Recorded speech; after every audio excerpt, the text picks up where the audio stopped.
community, and I'd like to call the meeting to order. As it's typical in the AA time, some people are still drifting in, so whilst they're doing that, I will share a few thoughts by way of introduction, setting the context, so to speak. Today, the chairman of the school is giving us his trust. May I suggest that one good yardstick for us to use in this very important process of consultation is an assessment of the last 5 years under Moysen's chairmanship. The evidence, of course, is all around us in the health of the school. Those of us who've been at the AA that long can reflect on what has happened here in recent years. Ask yourself, has the AA moved forward? Has the school changed fundamentally from what it was, say, 6 years ago?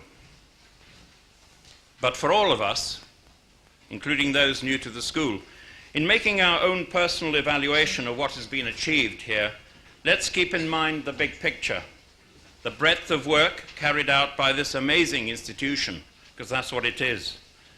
From the teaching in the units, the core activity, to the quality of the courses, the programs, the exhibitions, the publications. How do they justify and sustain the AA's reputation and the way the AA is perceived internationally?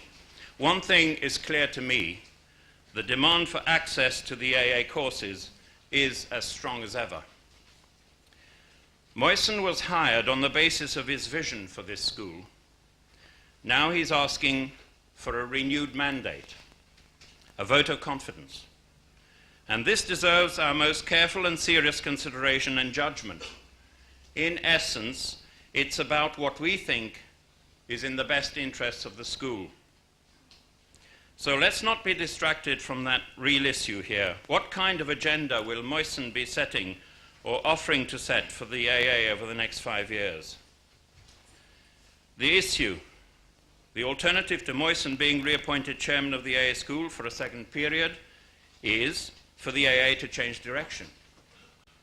So what view does the school community take on the future of the AA? At the end of the day, and of all the debating, we will still be confronted by a simple question, and there's no avoiding it. Either we will support Moysen's continued chairmanship, or we will not. Both the chairman and the school require a clear response, one way or the other. And one last point. Democracy is a precious possession which should not be ignored, used frivolously, nor lightly, nor abused. It is our unique privilege. Ask yourself, where else are heads of schools prepared to subject themselves to such a process as this? However, not only does the chairman's immediate future depend on your decision, but so does the future direction of the entire school. This is our opportunity to exercise our right and freedom to be consulted and to vote with the utmost responsibility. You decide. The first thing I'm going to ask you to decide in terms of the agenda is agreeing a chairperson for this meeting. Now, I think it's helpful for the school community to have somebody chairing this kind of meeting who has a good track record, who knows the ropes, and who will benefit the process. The name suggested to me for this job is Hugo Hinsley. I need to ask the meeting if you will agree to Hugo chairing this meeting, or whether somebody else wants to put another name forward. Well then, if I may ask you, if you agree for Hugo to take the chair for this meeting, please raise your hands. Thank you very much. You've all done as I hoped you would. Can I ask Hugo to take the chair?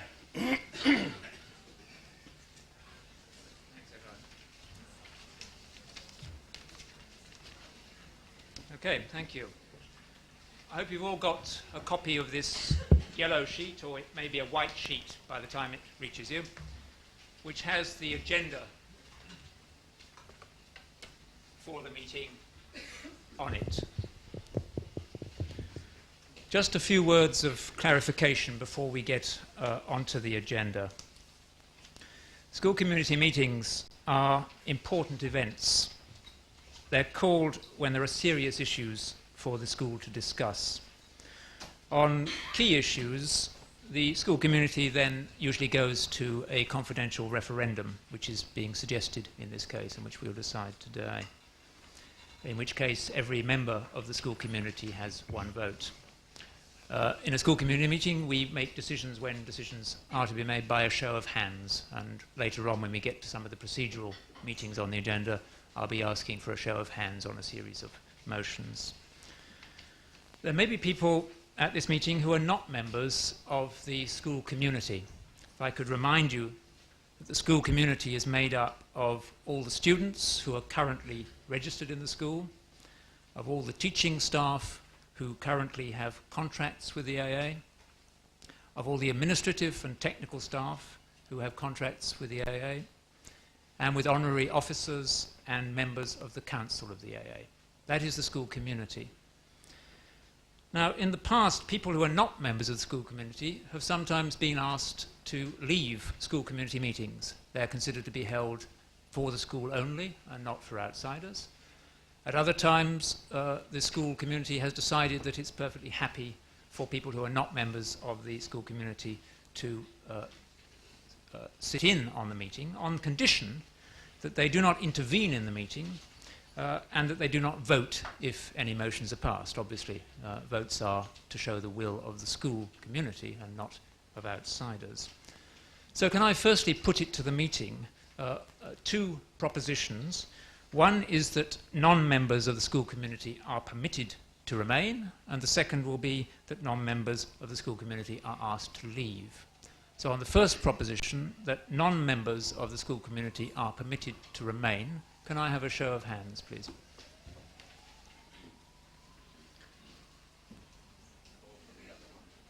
Okay, and can we now have that non-members of the school community are asked to leave at this point? Well, it's clear that the majority say that non-members should be permitted to remain. That's the will of this meeting.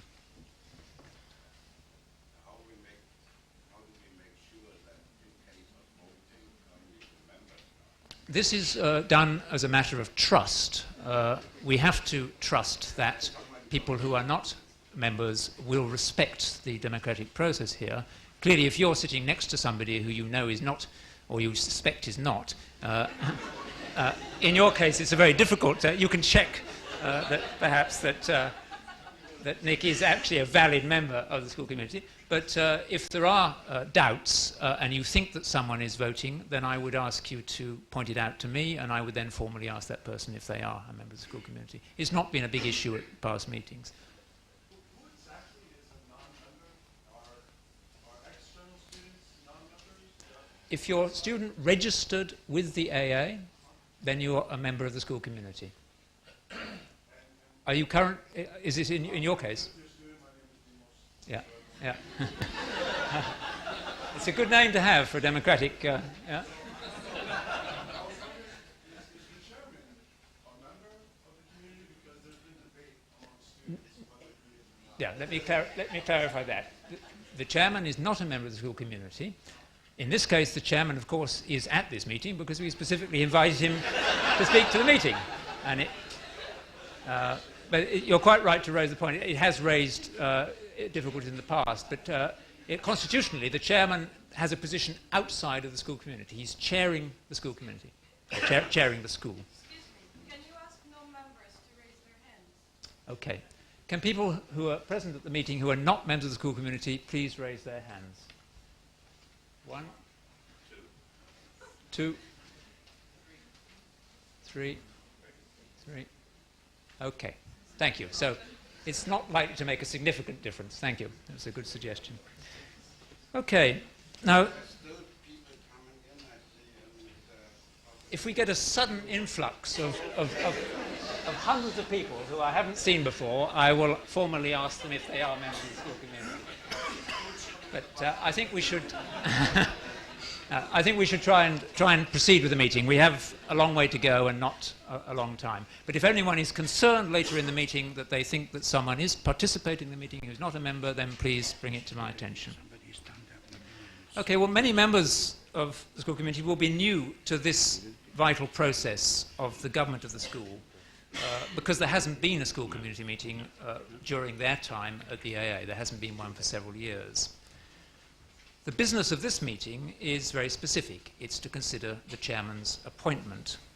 The aim of the meeting is to fully discuss this issue, to clarify procedures about the issue in preparation for a referendum in the next few weeks if the school decides that that's what it wishes to do, to have a referendum.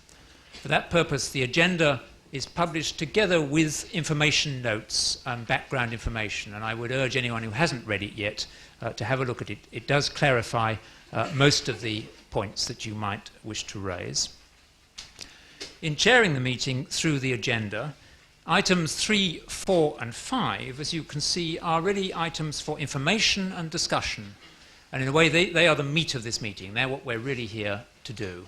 Of course, to hear from Moisen and then to discuss with Moisen any points arising from his statement. Items 6, 7 and 8 are procedural proposals which are to be considered by this meeting. And we'll try and get through all of them, though as you can see, item 8 is not essential for this meeting. If we have the time to do it and it's the will of the meeting to do it, we will. Item 6 and 7 we must make a vote on at this meeting. I intend that the meeting should finish at 2 o'clock so that we can get on with our normal lives. And if it looks as though we're getting dangerously close to 2 o'clock, I shall try and hurry the meeting along a bit. But it's important that we have as much time as we need for the real importance of the meeting, which is items 3 and 4. So I'll move directly now to item 3 and ask Paul Hyatt if he will make a report on behalf of the Council. Paul.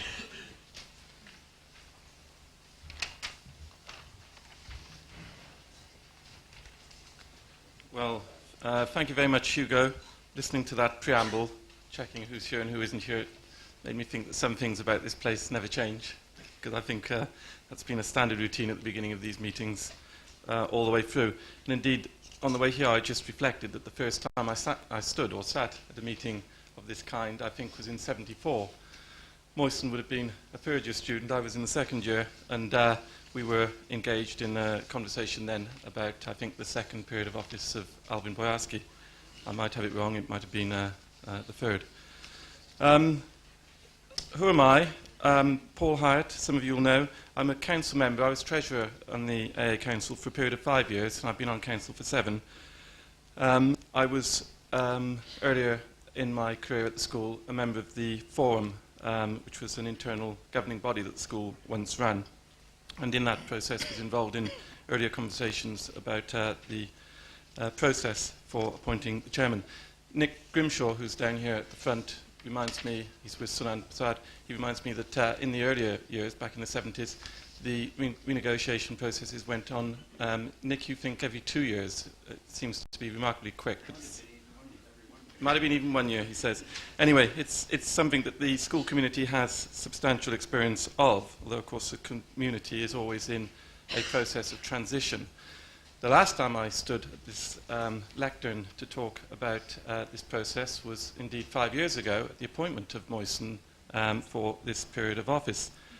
And the student that had joined me in the negotiating process, Andreas Lang, with Peter Thomas, was, I think, at that time a second-year student. I believe he's now graduated, certainly well towards the end of his career here. So the school community is in a constant transitional process, and indeed many of you will not have been here the last time we went through this. The experience that I had previously was following the shortlisting of candidates for the position of chairmanship after Alan Balfour's departure. Piers Goff, who was in charge of that process, asked if I would pick up the baton, so to speak, with 2 others. We were in equal rank in this process. There wasn't a leader amongst us. Peter Thomas being the one and Andreas Lang being the other, representing, therefore, council student and teaching community and negotiate with the three amongst the candidates who had achieved the highest vote out of 7 candidates who had presented themselves to the school community in, what year was that, Edward? 5 years ago, anyway. 94. The search committee that Piers Goff had chaired had invited applications from worldwide, and we had candidates who were brought here from as far afield as Australia to present themselves to the school, to a search committee after written applications had narrowed it down to some 20. I think 20 or so candidates presented themselves to the search committee, and from that, 7 were asked to present to the school community. And out of that 7, an election process took place, which shortlisted 3. Moyson was ultimately the successful candidate. So I have been through that process and seen it in operation, have much respect for it.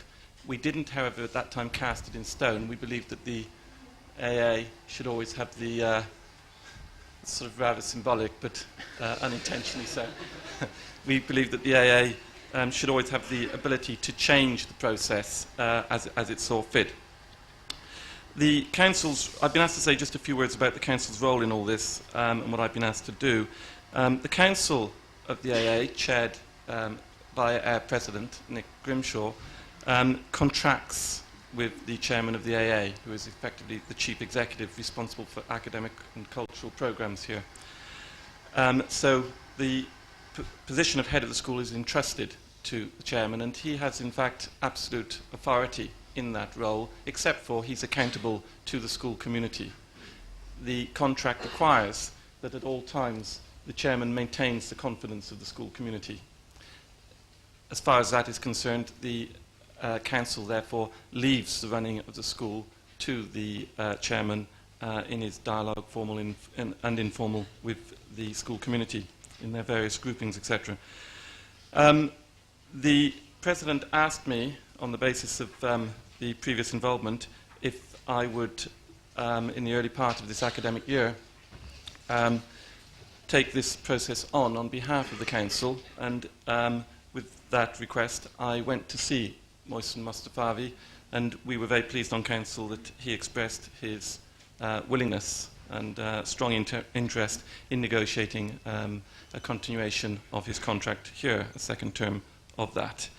We were welcoming of that, and that was reported back to council. I have since also met on a couple of occasions with groups within the school community. I don't say student because we've had staff and students there, but organised through the student union. I'd just like to reinforce in your minds, for those of you who are unfamiliar with the legal processes here enshrined within our constitution, that we have a triangular relationship. We have the council, who are trustees of the AA as a charity. We have the school community, which, as I described, is a fluid and continually evolving grouping. And we have the chairman, who is elected by and therefore appointed at the will of the school community, but nevertheless appointed by the council in legal terms. That triangular relationship is therefore very special. I would like also to emphasise very strongly the council's pleasure in the school's achievements under the 5 years of Moyson Mostafavi. We have watched with great pleasure the academic and cultural achievements, wide and ever growing apparently, programme of lectures. We've also seen the regeneration of the exhibitions programme, and particularly the renewal of an energy into the publications. And it is with confidence, therefore, that we are pleased to hear that Moyson is interested in a second period of office. However, with that said, it's very important to emphasise that the council wishes to have the school community's views on this. The school community have the final say in this issue. And they are therefore faced with a choice, which is in the form of the question on the yellow paper that you have. And it seemed right and proper that Moyson should be invited to speak to the school community in the process of that review, and that I'm very pleased he's going to do today. Above all, however, the process, we've said this all the way through, must respect not only the right to self-determination of the school community, but also it must operate with dignity and respect for the chairman. He's accepted a contract 5 years ago which subjects him to this process of review, and indeed he endorses this process himself despite its inevitable uncertainty. That is a position which is very different to that enjoyed by the heads of most other schools in this land and elsewhere. And I think that we must remember at all times that there is considerable generosity and courage involved on the part of the chairman in the duties that he has here. Two other points I think are important to make because I anticipate them as questions during the session. The one is, why now? Why are we bringing this issue to the school community at this point, the spring term of 2000? The answer to that is that Moyson has a 5-year contract. We have a situation, therefore, where we either bring this issue to the school community in the latter part of the 98-99 year or during the course of the 99-2000 year. Either way round, as we see it, there are considerable disadvantages. It has been stated by a number of people here that the current arrangement would inevitably lead to an interregnum if the school community was to decide that it wished a change of direction. That is a period without a chair. That is something which I think has to be accepted as the price of democracy in this sense. The alternative of bringing this matter to the school community in the spring or summer term 99, i.e. at the end of his 4th year of office, would have effectively meant that had there been a change of direction expressed as a desire at that point in time, then the last year of the chairman's office, which he was contracted to undertake, would effectively be damaged. So it was with, after a considerable thought and with a great deal of confidence that we've brought this process towards a head in the first term of this academic year. Nick Grimshaw and I discussed this with a number of members of council over the summer at the very beginning of this academic year and put in train the procedures which bring us here today. So I hope that that answers that question reasonably well. The second one is the issue of the decision-making process. Now, that won't take place today, as Hugo has pointed out, but there is obviously 2 courses that the school will go down in due course. The one is to endorse its confidence in the chairman and its desire to continue with this chairman, express its ambitions through this chairman.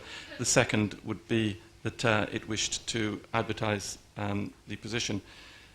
We don't propose to go into any arrangements for the latter of those 2. At this stage, it would seem to be preempting a situation. With respect to the former, we anticipate that if the school community was to express its desire to continue with Moyson, that there would be a group of people put together with the agreement of council and the school community to negotiate the detailed terms of a contract. The contract itself has to change for the very simple issue that it's a different period of time, but there are a number of other things that may come into effect. What we have as a basic statement from Moyson is that the principles of the existing contract are ones that he would be willing to continue under and would wish to continue under. I mean, in that respect, he's not going to turn around, as I understand it, and ask for a 3-day week or a 2-day week or particular change in relationship between the chairman's office and the school. So effectively, it's adjustments to a contract rather than any substantial reworking of it.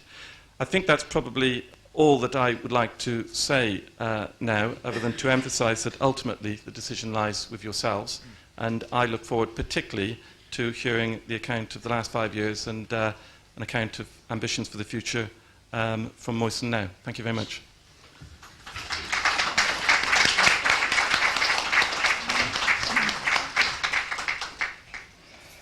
Thank you, Paul.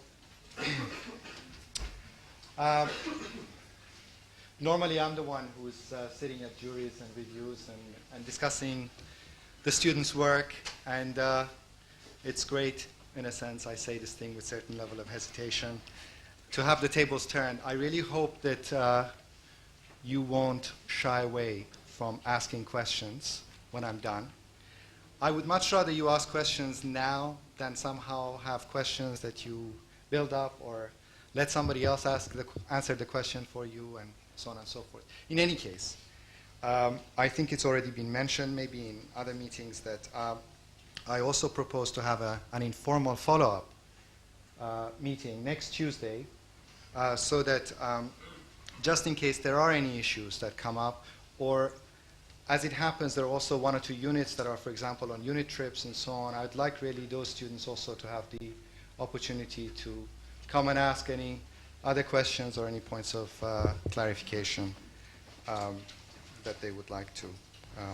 I will be submitting also a written document in the next few days which will clarify, hopefully, some of the issues that I'm about to raise today. Because of the fact that there are almost some 200 new students in the school this year, we have a situation where there are some people who have only been here for over a term. And if you could bear with me, I will spend a few minutes just trying to give you a little bit of a sense of something of the background, but also as a kind of certain notes of some of the areas that we have addressed and some of the things that I've tried to do. It's almost 4.5 years since I became the chairman of the school. And during this period, the only thing that has really kept me going has been my determination to want the school, to want the AA to be the very best, nothing else. For those of you who are new to the school, as I said, and this is as I said, a lot of people, I should mention that I was a student here in the 70s. I then taught here and then moved to America in the 80s and returned to the AA in 1995 to be the chairman of the AA. In the States, I spent the last few years being the director of the Master of Architecture program at Harvard. And I think coming back to the AA, the thing that was important was that it was really the only thing in some ways that could somehow bring me back. I moved to the States and I didn't really think that I was going to come back to London. It was a very particular circumstance that brought me back here. When I came back, I didn't really come back with the idea of wanting somehow to implement an American model of education on the AA, to superimpose some sort of American model, nor did I wish to create a certain sense of nostalgia of what the AA had been in the past. I think I can't deny the fact that I'm deeply influenced by my experiences in the States, the same way that I'm deeply influenced by my experiences here at the AA. And it's the combination of these two things that I think have really influenced me.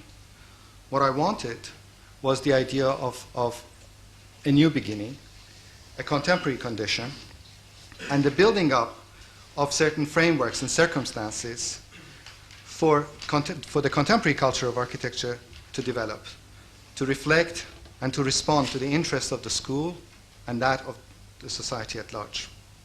This process for me, and I hope for the school, has been an evolutionary and transformative one, rather than simply that of a kind of superimposition of a kind of whole new structures.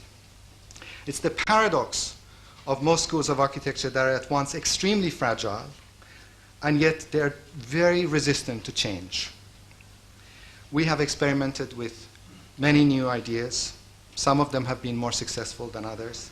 But I think that there is, in order for the work of the school to be radically enhanced, we must experiment. And when you experiment, there is a price to pay for experimentation. Experimentation is not, and we should not expect it to be, something that is foolproof in a way. I believe now that we are on the way, and I hope that there are sufficient kind of demonstrations of this, towards what I hope will be a long and productive period of creativity. Schools are not abstractions. Deleuze reminds us that the canvas is never empty. The school is represents an incredibly diverse range of interests, beliefs, affiliations, and any form of transformation has to be understood in relation to the diverse interests of the students, the staff, the council, everybody who's part of the school community. So I think it's important to remember that one works with the given and transforms the given. You don't just simply start with a kind of blank piece of paper. And this inevitably is a process that takes a certain amount of time, for its development. I think during this period, the work that has been done undoubtedly has been made possible through the enormous efforts of the staff who have been totally committed to the AA, providing the basis for all the infrastructure and the teaching, and the collaborations that have been so essential for the work of the students, for the nurturing of the work of the students to develop. And if you go back now to some 4.5 years ago, you have to remember that the first year of my appointment is always something which is, it takes a little bit of time. You can't really do a great deal in that first year. So in a sense, it's something, though it's 4.5 years, it's 3.5 years since we started really implementing a lot of the issues and a lot of the ideas. And I believe that this is an ongoing process in a way, even though I'm going to state what I hope we will be doing in the next 5 years. And it is with this fact that I feel, and I thought about this really very hard, because to be the chairman of the AA, as much as I like it and I'm really honored to be the chairman of the AA, it's not an easy task. And it's not something that one would necessarily want to do for a very, very long time. I think that should be made very clear. But I also felt that this period, I've started certain things, we're doing some things, and that I'm really committed to taking the school to the next stage. And in some ways, for me, I felt that it would be a pity if I didn't at least put myself forward for your consideration for really making, hopefully, what I feel would be the contribution to the next stage of the school's development. A little bit about the question of then position. One of the words that it's one of my pet words, and I use it often in some of the texts that I write in introductions or prospectus introductions and so on, is the word imagination. That sort of reappears.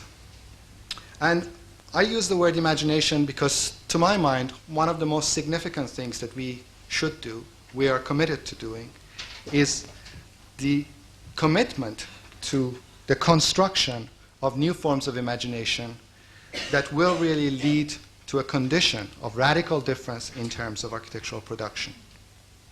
We have to remember some of the key points in terms of the history of the AA.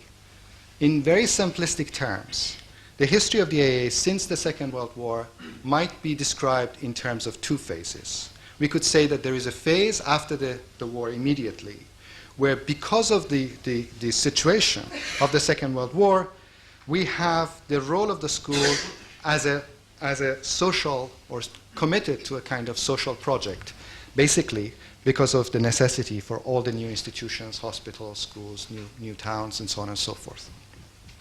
And later on, we might characterize a period where the emphasis shifts from this project of the social to to the project of the individual, the individuality of the student, the individuality of the work, the creativity of the individual. I believe somehow that this concept of the constructed imagination can produce a combination of these two situations. It can bring together, allow us to rethink the project of the social with the project of the individual and the role of individual creativity.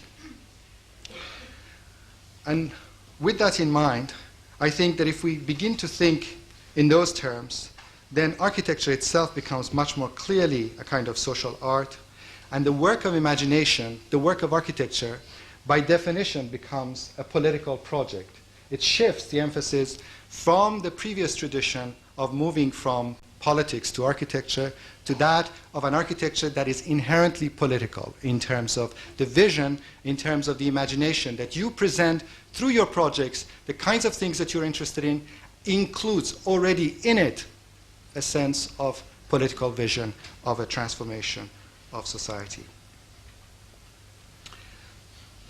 In order for this to happen, I think that it has been necessary over the last few years for the work of the school to become more precise, to become more specific. And this has been done at the same time in relation to the current conditions of practice in order for us to have a closer tension between the realities of the outside world and the world of the school. In order for these things to happen, the shift has occurred in many parts of the school towards the idea of the understanding of architecture in terms of how it works, how it operates. And I think this is a very key part of the way that I see the work of the school moving. I think in a way the analogy between architecture and some of the other disciplines is probably also quite key in this regard. I don't know how many of you have seen a fantastic documentary by Wim Wenders on the work of Yohji Yamamoto, the Japanese fashion designer, where the film is really about the relationship of Yamamoto to the clothes, to the way that the fabric is cut, to the materials, to the incredible way in which the process of the production of the clothes itself is really linked to specific conditions of production, specific conditions of imagination. And I think that is very much something that is happening in different parts of the school. When I came, the AA had the unit system for a long time. It seemed to me that even though we had a number of different discussions with the students and so on at that point, that despite the fact that the unit system had a lot of disadvantages, its advantages were more or greater than its disadvantages. And what we discussed and what we put together with the help of Mark, with the help of Mark, Mike Weinstock, Jean-Michel, others, was really the transformation of the general studies, technical studies, and communication program in order to create a condition or a set of conditions where we could really expand the interest of the units and to provide certain conditions, if you like, of friction, of tension between these ideas that were being developed outside of the unit and the work of the unit. And I think we can discuss any of those issues at greater length. Throughout, I think, this process of making things more specific and making things more precise has happened throughout the various parts of the school, in the foundation, in the first year, in the intermediate school, and in the diploma school, where we have really tried to focus on a range of topics that in many ways we feel, or I feel, represent at least some of the areas that are significant in terms of the contemporary culture of architecture. To enhance this kind of production, the school has built a number of new processes of cross-fertilization between the graduate school and diploma school, between the diploma school and the graduate school, the idea of having tutors who teach in different parts of the school, having Shin, for example, teach both in the diploma school and in the first year, having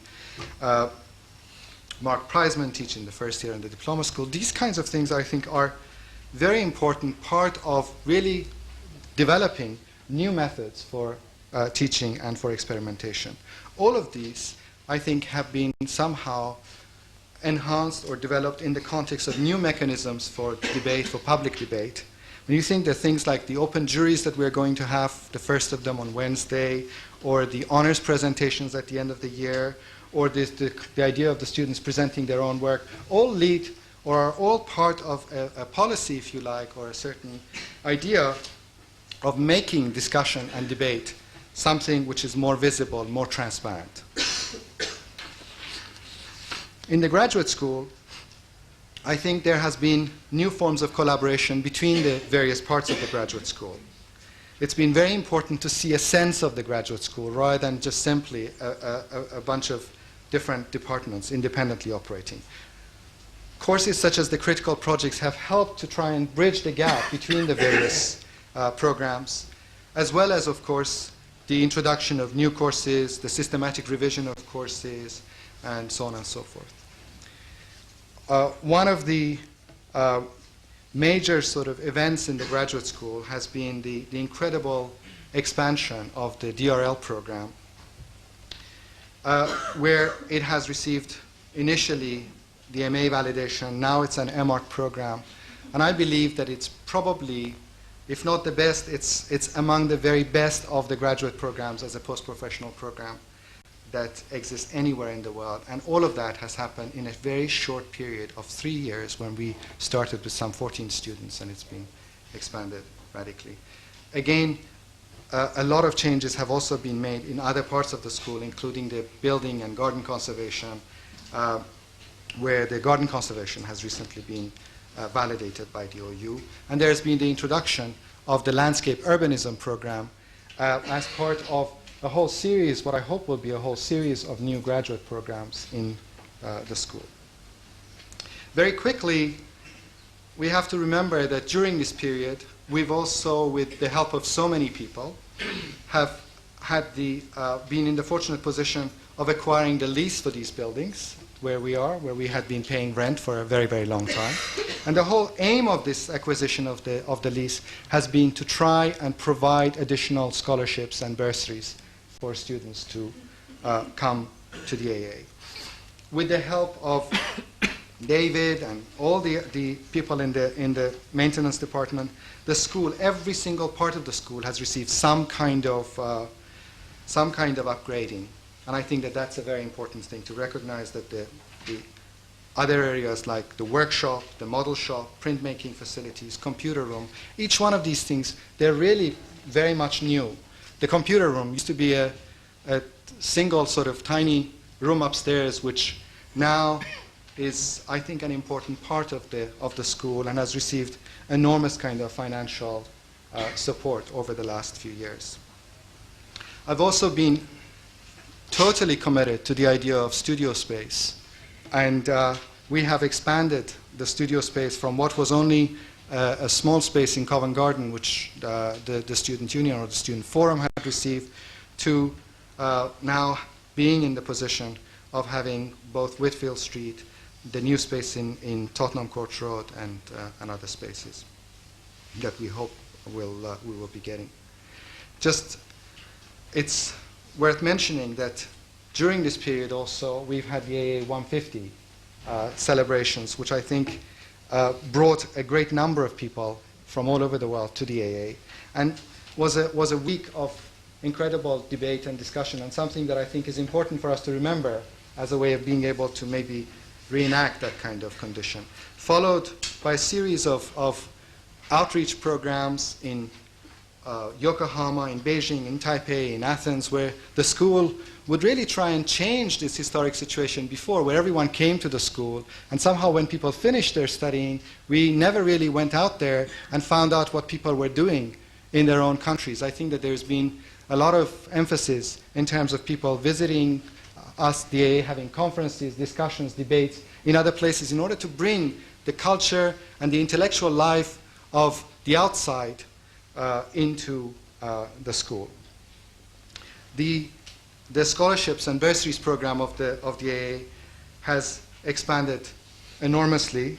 We have now a whole series of named scholarships: the Gardner Theobald, David Alford, Max Locke, R.D. Hammett, the new Stephen Lawrence. 2 weeks ago, we had an agreement with Mary Sterling that we would have a new James Sterling Scholarship, which has received funding from Norman Foster. And this, I think, is a very important thing for the school, to really have as many bursaries and scholarships as possible.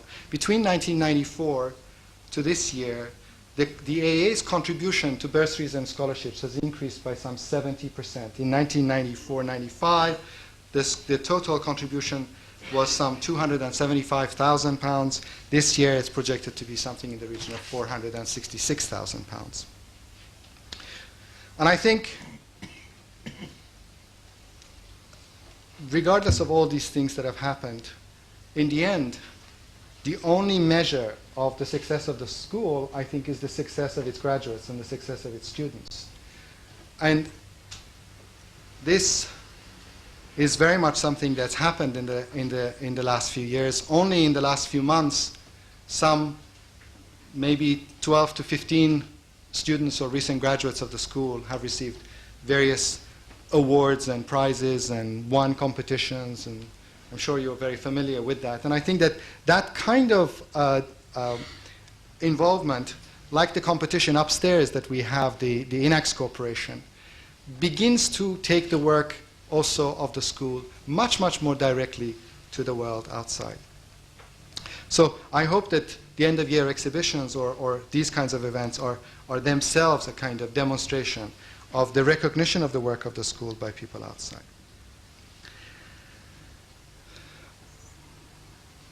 Now, in terms of the next 5 years, I feel that it's very important for us. The most important thing is really to try and deduce, to try and tease out from this incredible kind of variety of things that are happening in the school a certain set of issues, a certain set of ideas, to continue to construct a basis for the school to produce the work that pushes the boundaries, that transgresses the current conventions of practice, and to enable the thoughts, the discussions to become more focused, more precise, both inside and outside the school. This can't be done without really a debate, without a whole series of debates and discussions within the school. And that must be one of the key things that will, in many ways, direct these issues. I think more specifically, the areas that we have been working on, and now is the time for us to really gather these issues in a more precise way, is all the work that in the school that's been done on areas of urbanism. Just to give you some of the examples: urbanism, conditions and processes of production and their impact on design. In other words, the whole nature of how we're working is changing. It's no longer possible just to sit in the school, produce designs, and expect that these designs will be realizable. It's very important to understand how the processes of production outside are changing, and the whole concept of what we mean by process, in many ways, is changing, and we need to be aware of that. So this relationship between the method that we develop and the kind of thinking that comes from that method. I believe we need to re-articulate the very concept of social, which itself goes hand in hand with the relationship between architecture and the political, and brings in the whole issue of the debate and discussion of the ethics of architecture.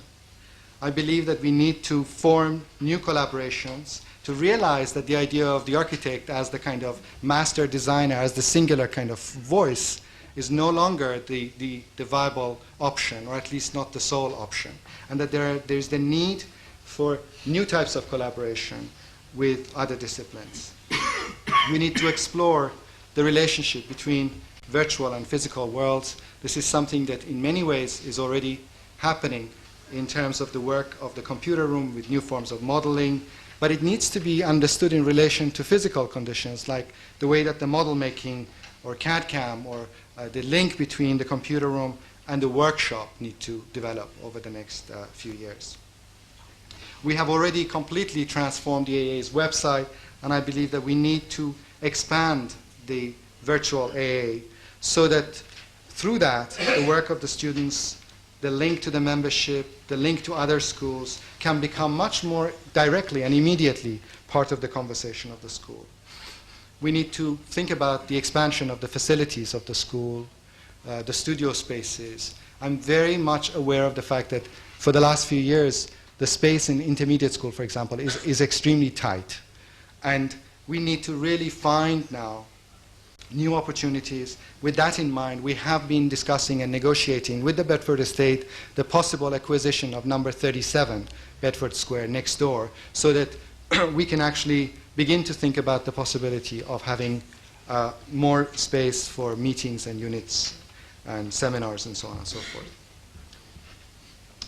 I think that I am extremely committed to the increase of the scholarship and the general fundraising program in order to try and make the AA a place that a greater number of people can really afford to attend. And hand in hand with the question of scholarships goes the issue of fees, and I'm well aware of the kind of financial burden that many people in the school face, and I'm committed to the idea of trying to minimize the increases in fees. Related to the whole issue of the chairman's appointment, I believe that it's important at some point to discuss the whole question of procedure of appointments and reappointment with the help of the school community in general. And I feel that one of the areas that we are just only now beginning to go into, which relates to this idea of the architect's relationship to other disciplines, is when we begin to get more focus again in terms of the detail, the issues of furniture, interior. So many architects today are addressing the question of transformation and modification of buildings. And this is an area that's very difficult to really address in the context of the school. I think we have to find good ways of being involved with that much more directly, with issues and overlaps with other disciplines such as graphic artists, fashion, popular culture, everyday life. And we are, through the development of certain exhibitions, trying to bring this work to the school. Right now, for example, we're discussing with the people who design these logos for BBC Two, you know, or the company Tomato, or Druk Design in Holland, something of this work of the designers, and actually bringing this smaller scale work into the school. Similarly, I think the work of the Maida Visiting Artist Program, where we had Richard Wilson last year, and this year we will have Krzysztof Wodishko, and next year Tadashi Kawamata, brings again a different kind of interaction from the outside to the inside. I feel that we need to think very carefully about the development of new graduate programs. I won't go into that into too much detail. I believe that we need to put greater emphasis on the first 3 years, at least, especially, of the school. That's an area that I think needs enormous attention. People who come to the AA generally know the AA, come through word of mouth. And it's very easy for people to come into the diploma school and to attend the graduate program. But I think for people who are coming from schools, we need to find new mechanisms of actually letting people know about the AA, and also just the whole question of how we present ourselves to this community of school leavers.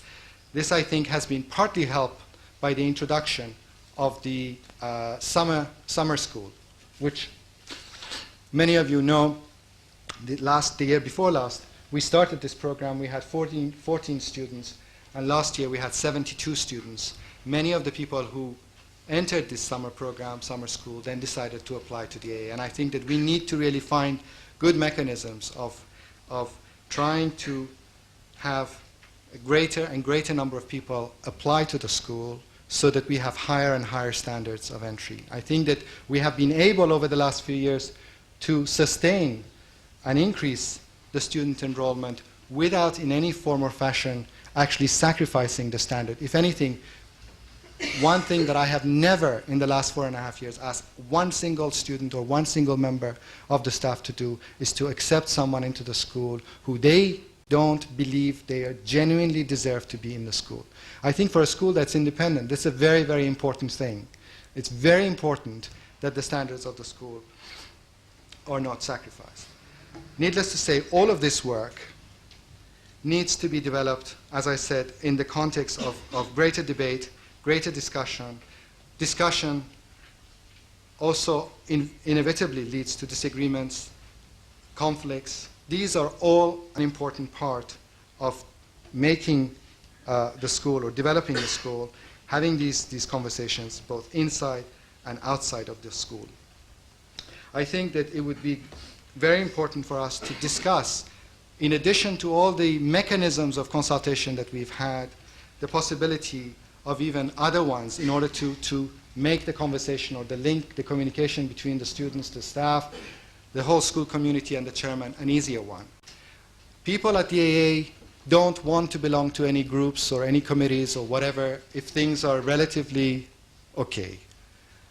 There is only the need when there is some sort of conversation, an appointment, a reappointment, and suddenly there is the necessity or the discussion about having certain kinds of formations. If we want the school to be genuinely democratic, it's very important for people to be really committed to certain organizations that are continuous, that are not only created at certain periods. I think holding up that kind of commitment is something that we should all make a commitment to, and not just as a sort of 5-minute knee-jerk kind of reaction to democratic processes. And we've tried to do that, and many times people don't stand for election, don't want to be part of it. And I think I urge you that whatever happens, you really make a commitment to participate in these operations from the very beginning, not at the end stage.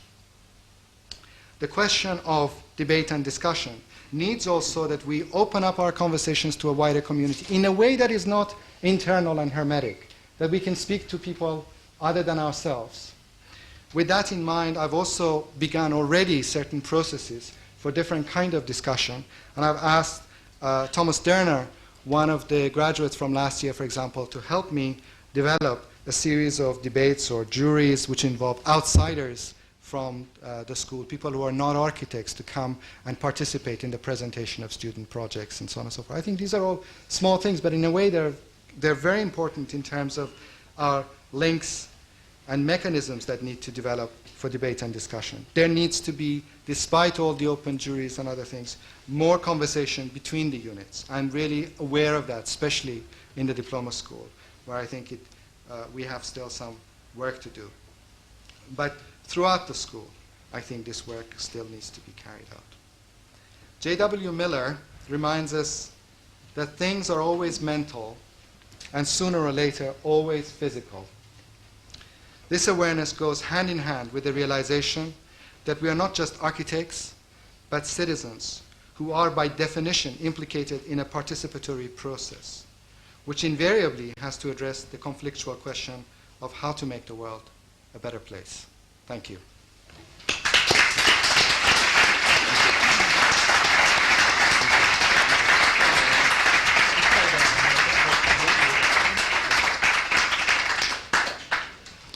Okay, well, if we can move straight to questions to Moisen's statement. Moisen remains here. Pascal? That's a practical question. I think the air in this room is pretty sticky. Would you like some windows opened? Let's just open the window. Could people sitting near windows open windows a bit so Pascal doesn't collapse from lack of oxygen? And the rest of us. Yeah.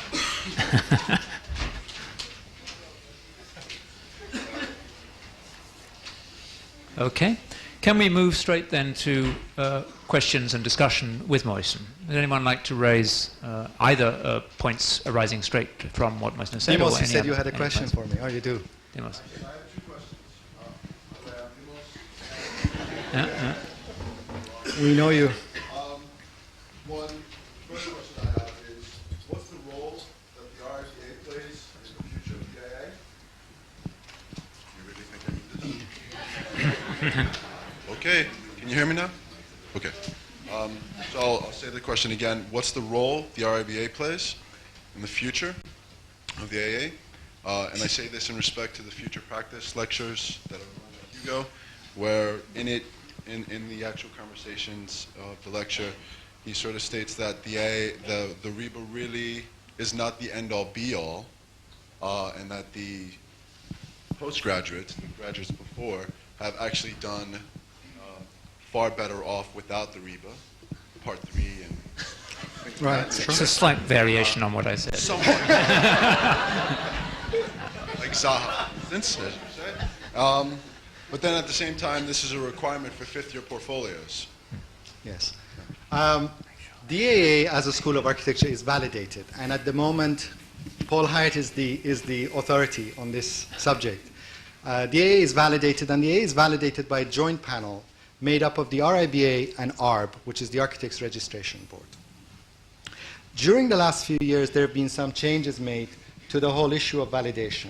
And one of those changes is that the joint panel has made it mandatory for all schools of architecture at Part 1 and Part 2 level to have some form of professional practice input. And if you don't have that, it's possible that you won't be validated as a school. Now, I think that we have in the past, and they've always asked, because other schools actually have professional practice requirements and so on, we have always in the past got around this by saying we have, all our units are taught by practicing architects. When they set the project, they already take into account certain procedures and questions which are related to contemporary practice. And since they're incorporated into the project, then we don't need to really have a separate professional practice requirement. They no longer buy this argument, and they ask us to really, and this came up at the last validation, the only point that they raised was in relation to this question of some form of evidence of professional practice. I think that we decided in conversation with Hugo, but I think that there's already, for example, a course that Irene Scalbray is running in the first year, that instead of seeing this as a hindrance, that we would have to do it for the sake of validation, we could maybe see it as an opportunity to use or raise certain discussions in terms of the relationship between the production of architectural projects and the circumstances under which architectural projects occur. And that meant that we wouldn't really go down the path of trying to fulfill some sort of just simply pedantic professional practice requirements, but we would open up the conversation by saying what kinds of ways of practice are possible.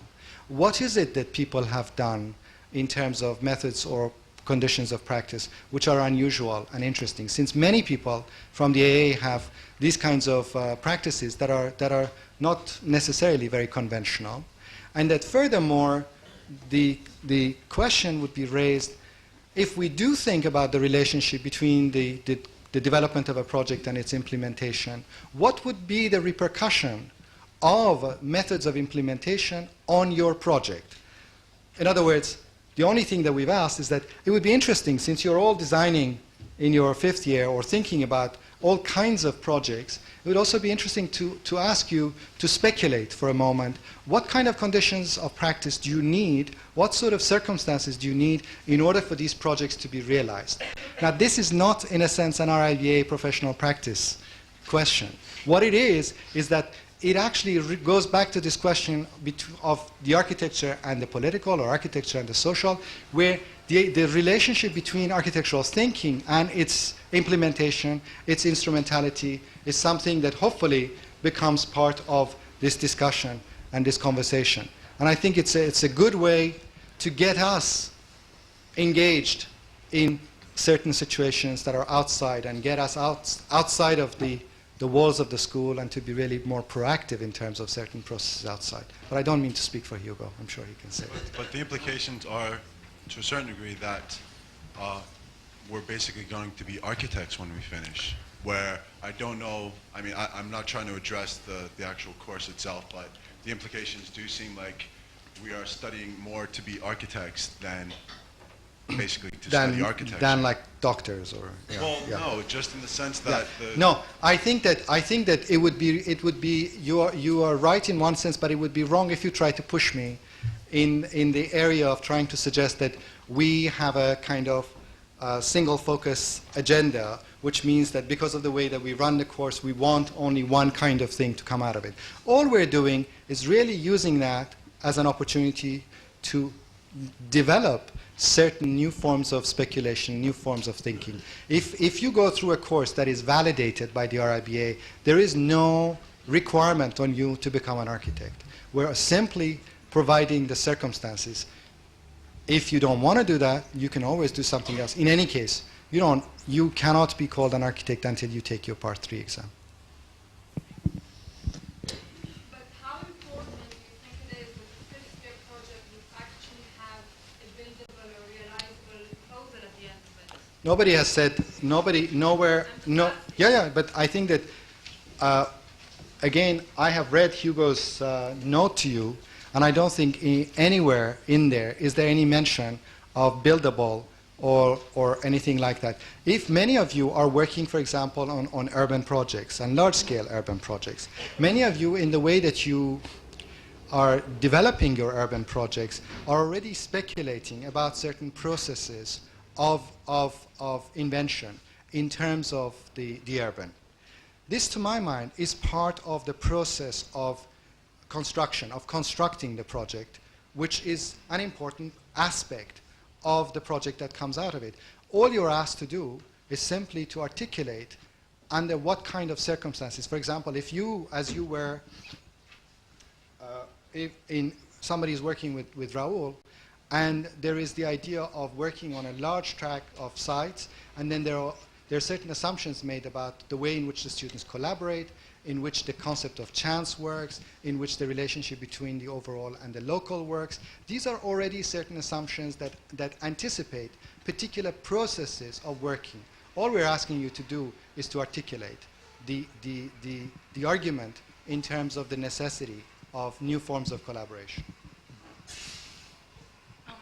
My question is written because I can't think otherwise. One of the things I've always treasured about the AA was Just that... a moment, please, because there's a terrible noise. Joel, can you turn up the mic bit?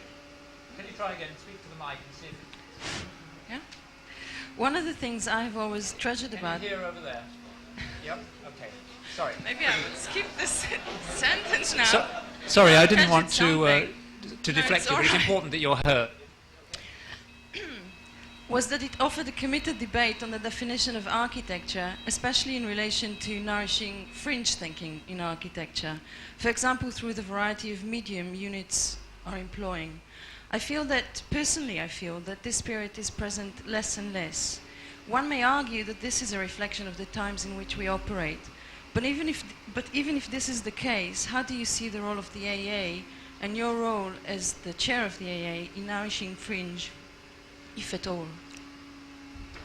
I think that you have to, it would be good if we were having this conversation and you expanded a little bit more in terms of what you mean by fringe and what you mean by the benefits of fringe in particular. I don't think that what I'm trying to do is to quash the idea of the fringe. I think that what is important for us is really for our work to be more precise and more specific. Many of the things that are part of the fringe somehow invariably disappear if they don't have the mechanism of interaction, interface, communication with conditions where they're fringe. And by fringe I mean, I hope that you mean certain deviations from the normative, certain deviations from what is the accepted norm, can really then have a direct effect in terms of contemporary conditions of practice. In order for that to happen, you really need to engage with that practice. You can't just have the fringe by itself in its own kind of entity. So fringe needs to be nurtured, needs to be developed, but it also cannot be totally isolated. It must also be confronted with certain conditions which are the very basis of its fringe situation because it's been set up in order to interact with certain realities. And I think that that's a very important part of this issue. So if anything, all I've asked for is really the relationship to the specific, or the relationship to the real, to be articulated in terms of the fringe, or if you like, the avant-garde, or any of these kinds of concepts. Can I just ask one more thing then in connection to that? But do you see, would you see your role as, or would you see this aspect as something that you would like to, even under your definition, is that something that you would like to see in the school? Absolutely. Or is it Absolutely. I think that many of the practices that are happening in the school are quite unusual in terms of their relationship to the kind of practice that happens outside. And I think that is something that we have encouraged very, very much. One of the things that you have to appreciate is that when you have a school of this size, and when you have something like 13 units, there has to be also a certain diversity where the fringe benefits from diverse points of opinion. You cannot have just all the units be very similar and all of them doing similar things. So I think that it strengthens the work of the so-called fringe or alternative units if there are other units that they can really discuss or interact with. It helps those units that are maybe doing what some people might call architecture, as well as those units that are not necessarily going more directly for the architectural project. I think that interrelationship, that tension, is something that creates a kind of charge. Otherwise, it becomes a kind of hermetic operation. Yeah, I mean, I just want to extend on it a bit, because I agree with you that there should be a point in making ideas come true. What I'm not quite sure is when is that point? I mean, if somebody has to go into the real world and work in an architectural office for 2 years, I mean, shouldn't his basis be strong enough in terms of ideas so that he might be able to survive these 2 years and actually still have an idea? Sure. No, that's a good point. That's a good point. But I think that one of the things that's very important is also for you to be sufficiently strong, not just in terms of your ideas, but also in terms of what I was saying, imagination. And that constructed imagination. That it means that it's not just ideas in abstraction. It is what you're actually able to do, what you're able to formulate, what you're able to construct through your imagination. It is not a verbal operation. It is one that is really to do with forms of speculation. That, as I said, quoting Miller, is that it's mental, but sooner or later there is a certain dimension of physicality linked to it. And that, I think, is an important part of it. Yeah, I mean, another thing I just want... Use the mic, please. Start with that one, but don't forget that side as well. Sorry, can I just ask one more question? Greg Lynn was here a few weeks ago, and he was speaking about the fact there will be less and less manufacturers producing more and more variety. And somehow, if I'd like to make an analogy between that and the way of the current units, that maybe I feel that there is less and less variety.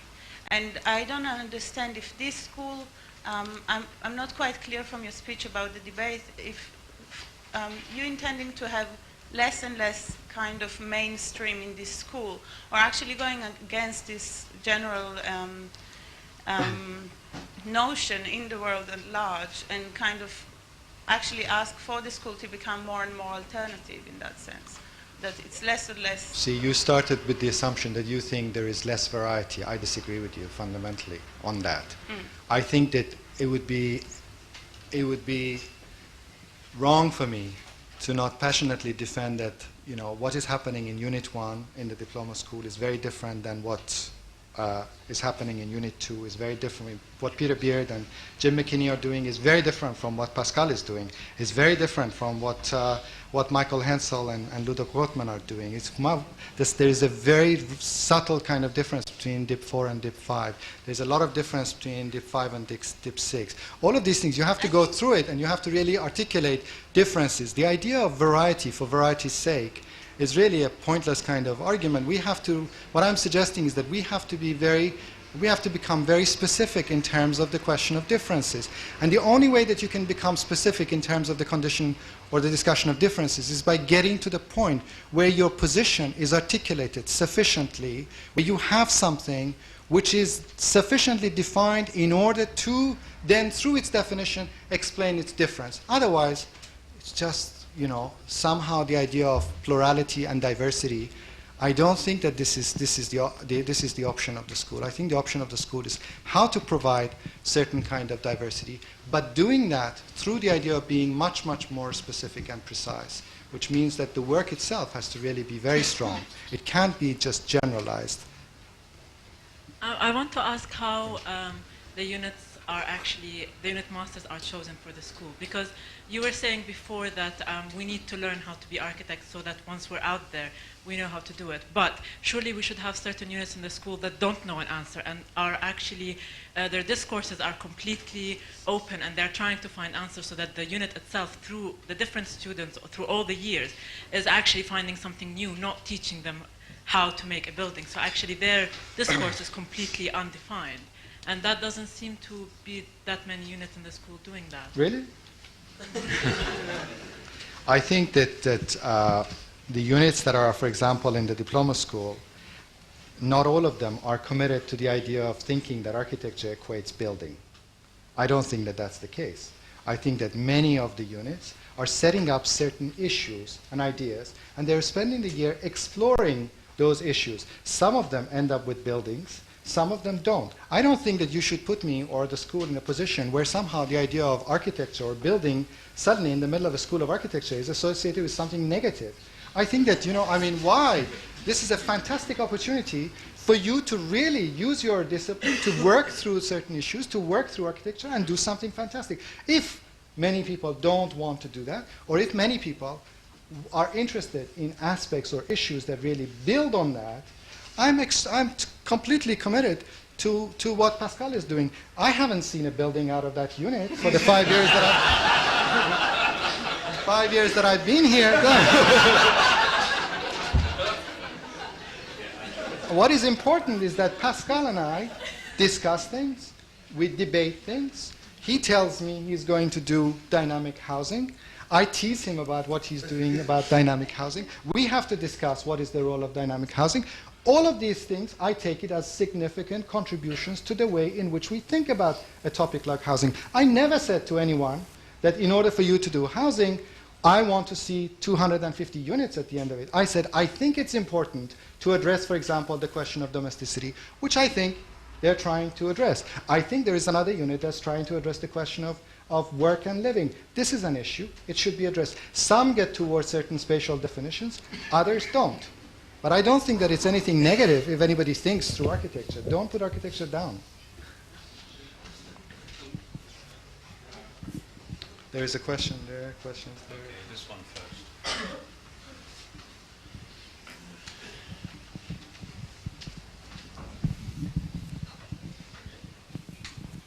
Following that... following what? Following that last... that last point, and particularly Pascal's appearance, as it were, what role do you think the AA has towards the incubation, and I use that word specifically, incubation, of the ideologically difficult, the ill-fitting, the awkward, and the abrasive, that by definition exploits the inimitable privilege of reflection school has over the architectural industry at large? I feel that we should be enormously committed to this particular task. I think that it's very difficult, in a way, when you have a situation where people are working as individuals and there are units, and somehow, unless you really find a mechanism, that's why I keep talking about this idea of focusing, that's why I keep talking about this idea of being precise. Unless you really develop certain mechanisms, whether that is through debate, both inside and outside the school, through publications, through other things, you really cannot communicate these ideas. So what you're incubating, you're also keeping to yourself. So what you need to do is also make your agenda much, much more explicit. And if you're going to make that agenda more explicit, then the pressure is on you. The demand is also on you to demonstrate to people other than just us what the value of that incubation is. But it's not that for us to just simply think that we can deal with things at an individual level and keep things to ourselves in a kind of hermetic way. What I feel is that there are many units, if you want, in terms of urbanism, units like DIP 10, Raoul, I think what is happening in DIP 3. There are many, many units where they are not necessarily committed to the idea of, for example, producing an urban plan at the end of the year, but precisely the kind of thinking, the kind of incubation concept that you're talking about. But what we need now, we've just had a little publication come out of DIP3. What we need is really more of those kinds of things, more things from the students, more commitment on the part of the student union to participate in architectural and other issues to do with urbanism, to do with these reflections on practice that you're touching on. But the only way that we can do that is by being more precise in terms of what is our agenda. I think that's the only way to do it. You take one more from this side. Dominic. Yeah, I'm really glad actually that this is happening today, and I think actually thank you very much for the speech in the first place.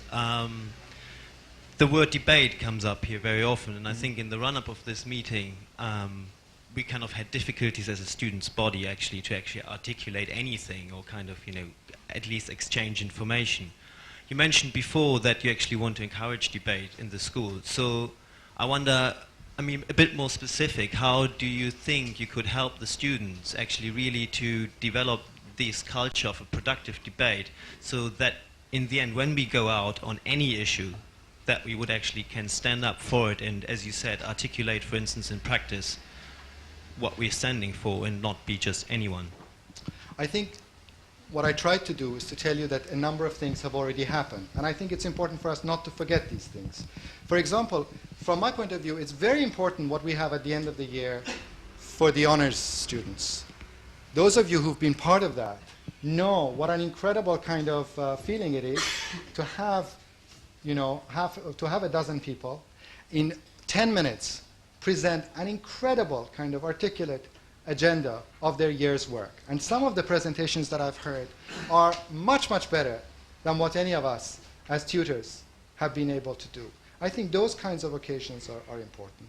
The open juries are part of that. Last year, the student union tried to also arrange for a student jury that would happen.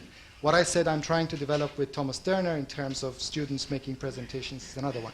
But what really needs to happen is you guys, the units, agreeing that they will have more conversation among themselves. I cannot just always force the units to have. That initiative, that interest must also come from the units, must come from the student body to say, hey, 2 weeks from now, why don't we have the different units come together and discuss things? I've set up certain situations where 2 years ago when we had Iñaki Abalos and Juan Herreros, I arranged for a debate between the tutors of one unit and the tutors of another unit. These are just a lot of things like that have happened. But I think that we need now to really encourage the students themselves to be part of this particular process. Otherwise, it will be always a kind of top-down model. It's taken now 3 years to get the students to actually produce certain kinds of publications. This is a fantastic thing that is happening. And I think more of that is something that would really help towards building up this kind of culture of discussion. So we're not always discussing our own internal politics, but we actually discuss a much wider range of horizons. So. Excuse me. Well, as you so kindly pointed out to me in the beginning of the academic year that I don't know enough about this school to raise my voice, I took your advice and listened to the walls in the bar. What they say, the walls, is that there is a criticism that through your open door policy have been a manipulative attempt to, quoting, suffocate the reactions against you in the cradle. And also by this, when you talk about that we should have a more student engagement between the students in the student union, that the fact that you're opening the door and to the individual student, that might take away the actual reaction before it reaches an organizational level. How do you react against that? Well, one thing is I recommend you don't listen to the walls too much. I think that the school has to have a variety of different mechanisms for interaction. At the beginning of this year, there was a meeting of the student union, and the student union put up posters all around the school. All the students who were interested turned up. I went to this particular meeting. I think you were there. And there was a lot of conversation. And the students who were there decided themselves, I didn't propose it, the school didn't put any pressure on anyone, that after these few years of however the student union had been organized, that it would make sense if this year the focus was on the production of certain areas of thinking to do with exhibitions, to do with publications, to do with other forms of and that this would happen through somehow the division of labor. Yes?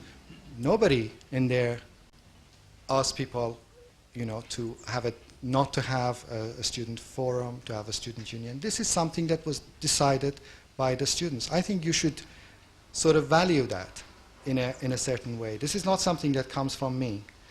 What I've tried to do is to say that not all the students in the school should feel that they necessarily have to do some things also through the student union. They're individuals, and their individuality has to be expressed. And I'm going to sit there, and I'm going to wait there for anyone who wants to talk about anything to do with the school. Anyone, I challenge anyone in the last 4.5 years who's come to me about anything, complain, this, that, whatever, that I have tried to suppress this, that I have not listened to them, that I have not tried to encourage the thing. So I think it's a little bit unfair to suddenly then say that the idea of having an open door policy on Wednesdays when I can see people is now some kind of form of manipulation. I mean, why?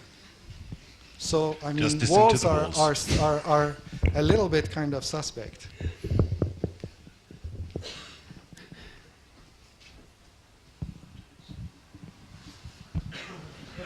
Hello. The AA is quite a small school, and a lot of the ways that we conduct ourselves and how we work are consequential to that. Could you say something about your attitude to its current size and what your future plans would be? I think that the AA, in terms of the question of management of it, has certain size restrictions or size difficulties. Because of the fact that we are a relatively small school, to run things like the computer room, to run the library, to have studios, to have other things, we need to have some kind of a basic bottom line number in order to make these things operational. And there will come a point where if you go over a certain number in terms of the organization of the budget, it's actually easier than not. But that, I think, has to be taken again within kind of brackets. I think what is important for us is to not think so much about the question of the size of the school in abstraction, but really to think about the quality of the candidates, the people who want to come to the AA.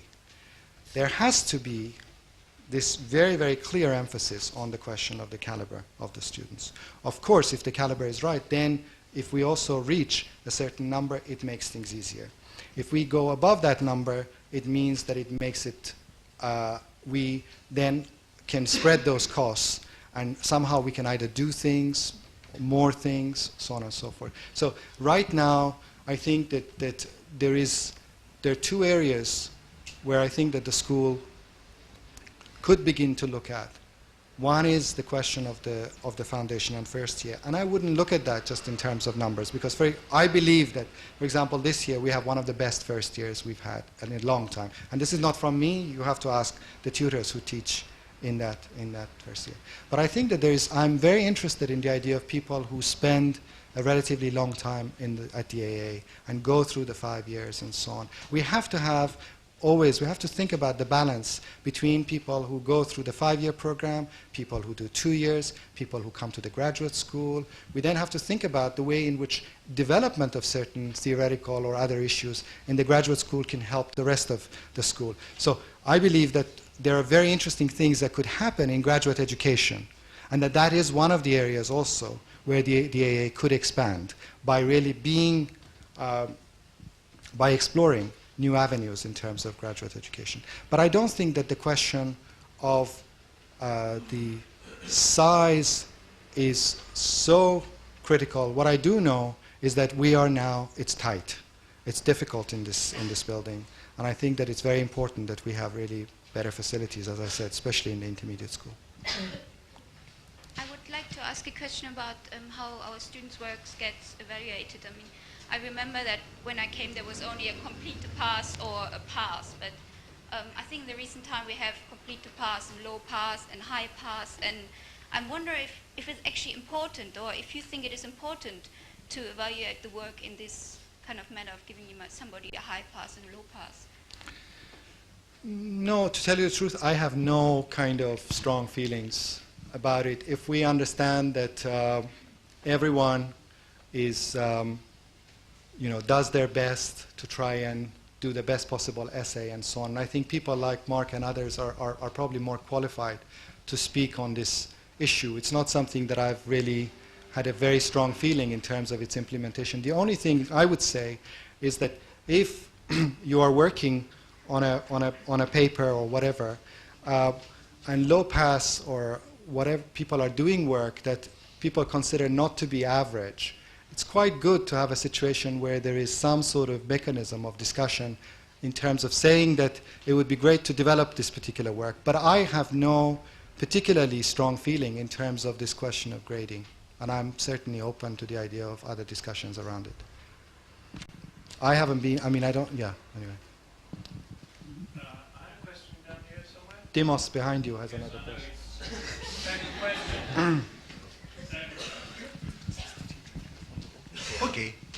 Hi guys. My question now is about the grad design program, the DRL, and I think it's nice that you want to somehow encourage a much stronger unison between the diploma school and DRL, but I said the graduate school and the diploma school, and I'll explain that, yeah. Yeah. I didn't mention DRL. Sorry, the graduate school. Yes, I stand corrected. But somehow, I don't think, if I can lay an opinion, I don't think that's really possible if somehow the conversations do not open up more, and that in a certain way there's a certain uniformity within the presentation where all the work seems very similar in the grad design programs. And if somehow you are trying to collaborate the computer room with the workshop, maybe there's a possibility within that realm to actually activate. So the question is more, what do you feel the role is right now in respect to the grad school and the diploma school, and not the diploma school, but the AA, because it still seems like there's one of the things that Mark has had obviously a great involvement in developing is the whole issue of these courses that seminars that are on offer in the diploma school. And there are also a whole series of courses that are on offer in the graduate school. When I talk about greater degree of collaboration, I see the possibility that we could encourage the opening up of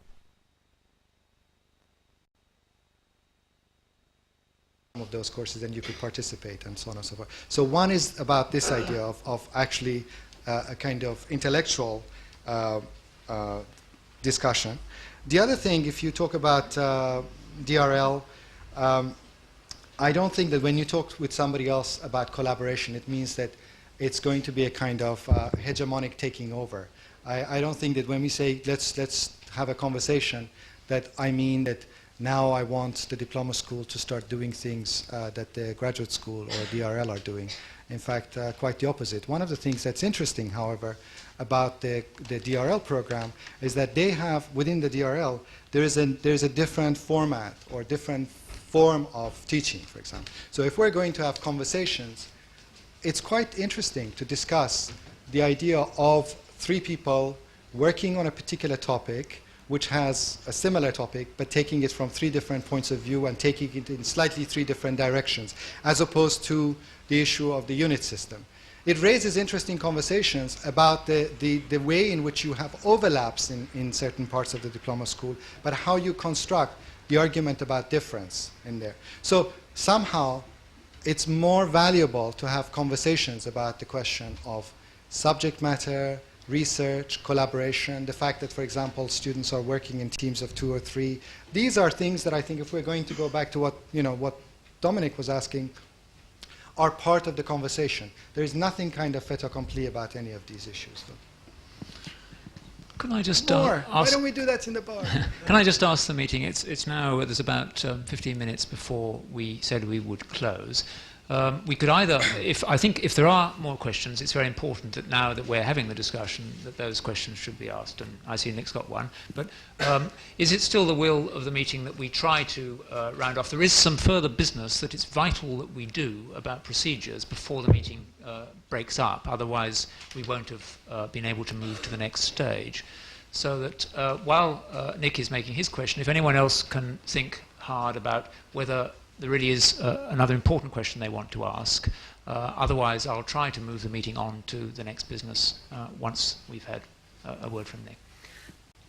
Well, I'm speaking as a member of the school community, and I wanted to ask Moisen to develop, he mentioned social and political issues 2 or 3 times in his talk to us.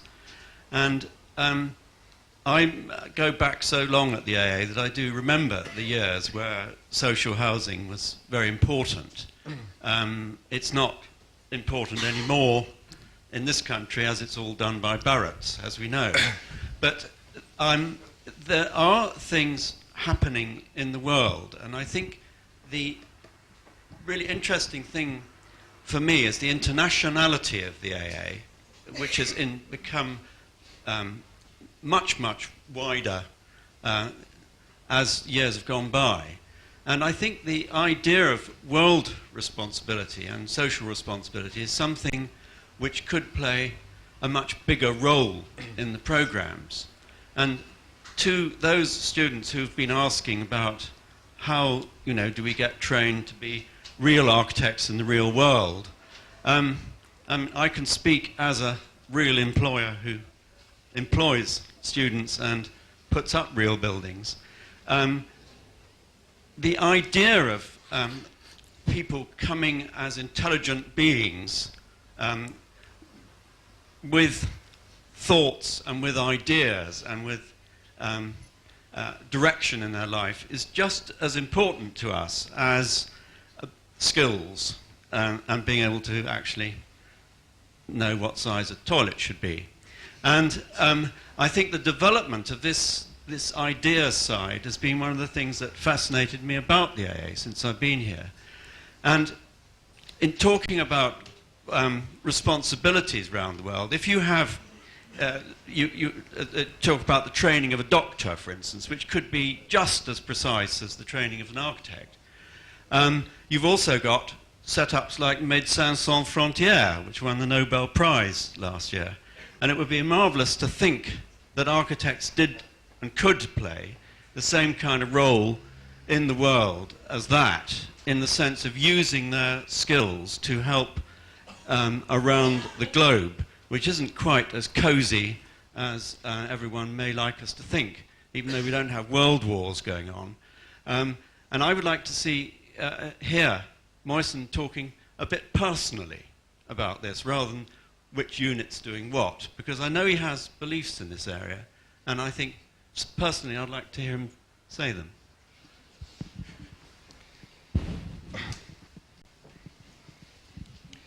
I think that 4 years ago, Nick, I went to one of our unit masters and I said it would be great if you thought about the possibility of thinking about housing. We had just done a conference on the Park Hill Estate in Sheffield. And for those of you who don't know, the Park Hill Estate is a massive kind of housing estate that has been developed, and it was going through a certain kind of set of problems in that the building, part of the building is collapsing. It's pretty much okay, but somehow it was an interesting event, and we used that to raise a whole set of issues in terms of the question of future of housing. And that particular unit master came to me and said, I can't do, went away, thought about it, I can't really do anything around this topic because it's very unpopular. If I did anything around the theme of housing, it's quite likely that, nobody would pick the unit. So you asked me to sort of speak personally about this. I think that it's interesting that now we have 2 or 3 units that are thinking about this particular issue. And it's something that I do feel very strongly about it. Somehow I wish, I mean, in terms of the idea of being out there, I wish that it was possible that we could really begin to also think about how we could present our projects, how we could do things like ideas around the theme of housing or other issues, and really present these projects in a more public fashion to people outside. And I think this is something that we have not really been very good at. We haven't really done enough of that. And in order to do that, I think that we must make some sort of a serious commitment to the understanding of the full circumstances and the pitfalls and the difficulties of that. And one of the things that sometimes is kind of hard for me is when people start saying, well, architecture versus architectural ideas, fringe versus, it's like at some point the question of the fringe is precisely significant in terms of its productive condition. Otherwise, it has no value. So it becomes absolutely key that we put ourselves on the line, we really make a commitment, and we show to the world what we are able to do and what we can do, and not just discuss it among ourselves. I think personally, I wish for the work of the school to be more public in that sense. That is what I mean by political. It's really having that vision, but also having the vision and the commitment to follow it, to take the initiative, and to make it visible, and to convince other people that it's something worth doing. Many of the projects that have happened by people from the AA, take the Millennium Wheel and so on and so on, these are absolutely kind of fictitious projects. They came out of nothing. They came out of the determination of 2 individuals to try and construct the circumstances for a project. And I don't see why we are not capable of doing that. I think that there's an incredible value for us to make this engagement, make this commitment to what I said. I mean, it's a kind of cliche, but really, in some ways, you have to say, I'm doing this because it's better than that. You can't just say, I'm doing this because I'm doing it. You have to say why what I'm doing is better than what is there before. And that is something that we have to make a commitment towards. And that's what I mean by we cannot do that unless we are really much, much more specific about what we mean, what we do, what are the repercussions of our projects. And this is what I meant by the idea of operations or operativity or whatever. That suggests a shift from the idea of the visual to the way in which the project actually works. It's not the same thing as returning to the 60s and 50s and housing projects which simply are winning on their goodness factor, on the fact that they're responding to certain conditions of necessity. You have to now produce, for example, in terms of housing, what you consider to be operating, working better than what is available. And in order to do that, it just won't do to try and return to a kind of social vision of the 50s and 60s by doing housing that looks like housing. So the whole concept of dynamic social housing is an open question. And in that sense, it's something that by definition is a marginal question. It's by definition something that is a friction in relation to certain conventionalities of the 50s and 60s. I don't know how else to say it. Great, thanks. Well, now, unless there are really urgent questions further, I think I'm very aware of the time and that we will lose the momentum of the meeting if we go on much beyond 2 o'clock. I would remind people that Moisen has offered to have a further meeting on the 8th of February as a discussion. It won't be a full school community meeting, but it'll be a chance for a whole range of other questions to be opened up with Moisen. So unless anyone is particularly frustrated now at not being able to ask a question which they feel is very urgent to raise for the school community to hear Moisen's answer, there is somebody there. Yeah. Not particularly frustrated, but still have, I think, an important question. We've been debating a lot today, and we've been talking a lot about debate, and to me, in an architecture school and at the AA, debate happens in the bar, first of all, and down here in the lecture hall, or where there are lectures, and then a discussion afterwards. In the studio, where there's actually something produced, because I think architects do have to draw to then talk about something. And I think it also happens in the library, or at least the library for us is something that we find the base in as students to actually be able to discuss in a qualified way at all. I'm new at the AA here, this is my first year, and I have found studio space and the library space and generally the space at 36 Bedford Square very restricted. And I'm not going to ask a specific question about longer opening hours or anything, but my question rather would be more general. Why do you think the AA still has to be also in its relation to the public, and maybe as a political statement, why does the AA have to be in Bedford Square at all? And if institutionally we are in this house and we have certain contracts that bind us to this house, which is also something I don't necessarily want to say is negative, should we really try to extend around Bedford Square? Or what does this area mean to you, and could you consider other areas as well? Just very briefly, because I think maybe this is something that we can pick up, in conversation next week, but just as a sort of quick response to this, this is a conversation or a question that has been raised quite a lot over the last 10 years in the school. And at some point, it was decided by a lot of people a long time ago, but I happen to agree with this opinion, that in a way it's quite important to be here. There is a very specific kind of attachment. It's very important that we have a very close connection to the city, that we are not somewhere, for example, in the Docklands and suddenly we become only a school, that if we really want to have other people come to the school and we want the lectures and we want discussion and we want the exhibitions, all of these things, that the proximity to this location is quite a key thing. Then it was decided that it's worth really making a commitment to this. However, we have no, it doesn't mean that because we got this lease that it binds us in any way. In fact, it makes things a lot easier, because if we hadn't got the lease, which has allowed for more scholarships and things like this, it would have meant that our rents and everything would have gone up, and when we left, we had nothing. Whereas right now, because we've bought this thing, we actually have a capital, which we can, as a school, take with us to another place if at some point we decided that we don't want to be here. But at the moment, I really believe that it makes a lot of sense for us to be around here and to have this kind of nomadic existence in terms of studio spaces.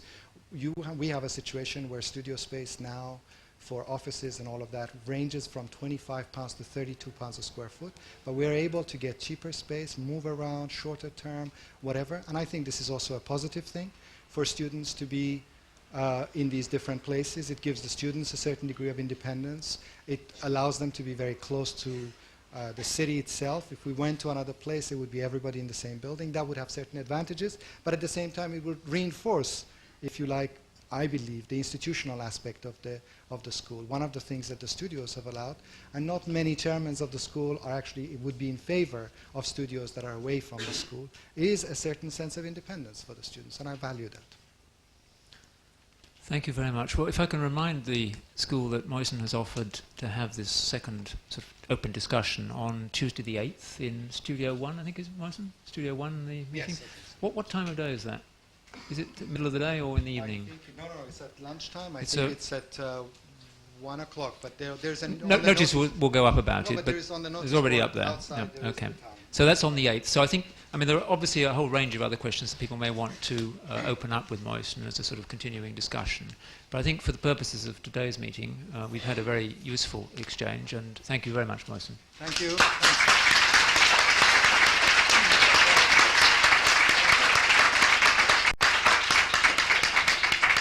Can I ask members of the community please to stay here, don't go away. We've got about 10 minutes of business that we... No, you can... but the meeting isn't finished yet. Obviously the main part of the meeting, and perhaps for you the most interesting part of the meeting, but in terms of the processes we must go through, we have two other vital things to do, and it's very important that the will of the school is expressed on them. Can I also point out that we're having this meeting because Council has already started the process, and Council has firstly in itself decided to have a unanimous vote of confidence in inviting Moisen to continue for another term of contract, and secondly have then said that we should move towards getting the opinion of the school about that. Now there are members of Council here today including the President. And so there may be questions that come up as a result of the debate now about procedures, where you want particularly to ask Council to open up or explain or make a statement about their position in this matter. And is there a question to Council there? About the procedures. Yeah, well, I'll now run through the agenda for you. Yeah. So just to point out, there are members of Council here who've already taken the first step as the legal trustees of the AA in starting this procedure, and they're willing to speak to it. If you refer to the agenda now, we've covered points up to point 6. And I would now like to move towards resolving point 6. For those of you who haven't got access to the agenda, just to say what that is, it is that to have a proposed confidential referendum inviting the school community to express its views on the AA Council's wish to offer Mohsen Mostafavi a new contract. Now, we have several things to decide. The first thing to decide is whether the school community agrees with this proposal that we should have a referendum on this matter. So can I have a simple show of hands to see whether the school community would like to have a referendum on this matter? Well, no, we'll go into the details. The first point is to ask whether the school would like to have a referendum on this matter. Can I have a... Not to have a referendum.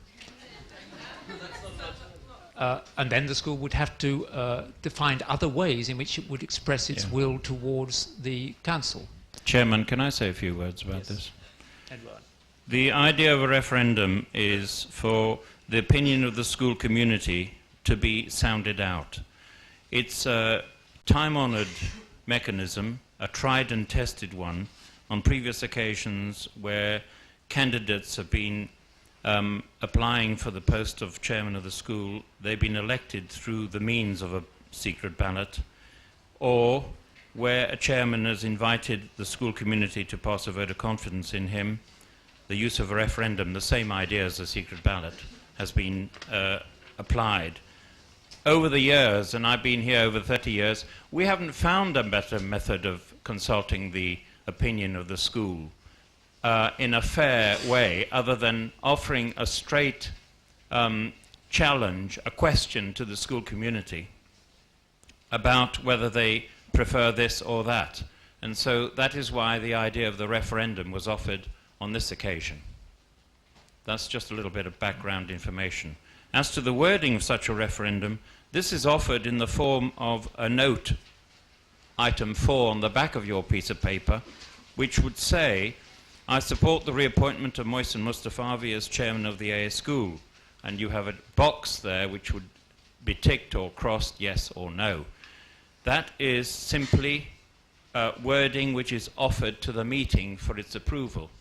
It's not preempting your decision on this. But going back to the chairman, in terms of the idea of the referendum itself in principle, I hand you back. Thank you, Edward. So the point would be that either the school community now would need to discuss an alternative way in which its wish would be made clear, or to decide that a referendum in some form, and we would then need to discuss the wording of the referendum and the procedures for it, is the clearest way to express the will of the school community. Do people want to now open up a discussion about having a referendum, or do we want to move straight to a show of hands to see whether the majority of the school community would like a referendum? Who would like to open up a debate about whether or not we should have a referendum? Please show your hands. Who would like to move now to a show of hands to see whether the school is keen to have a referendum? Okay, well, there's a clear majority that we should move to that. Can I now formally then ask the school community, by a show of hands, to vote on that it would like to have a referendum on this matter? And a show of hands of people who would not like to have a referendum on this matter? Unanimously carried. The next stage then, having decided we would like one, would be to decide on the wording of that referendum. As Edouard has said, the yellow paper, point 4, note 4 on the yellow paper, proposes what is probably the simplest possible form of wording. It's very important in a referendum that there can be absolutely no confusion about what is being asked. So referenda should be very short and very clear with a very simple answer. Otherwise they become multiple choice and you've no idea what is happening. So the object of this wording, I should imagine, is to be extremely clear. For those of you who can't see the yellow paper, I'll read it out to you. I support the reappointment of Mohsen Mostafavi as chairman of the AA school. And you would have two boxes. One would be yes and one would be no. Would anyone like to propose alternative wording to that? Yes, at the back.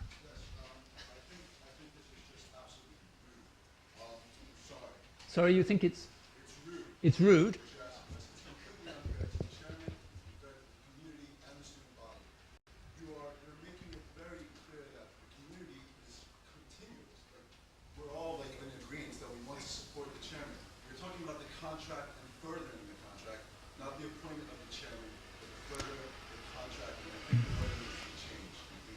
Well, we could go then to a proposal about a change of wording. Could I just clarify that, though? This referendum is nothing to do with the negotiation of a future contract for the chairman.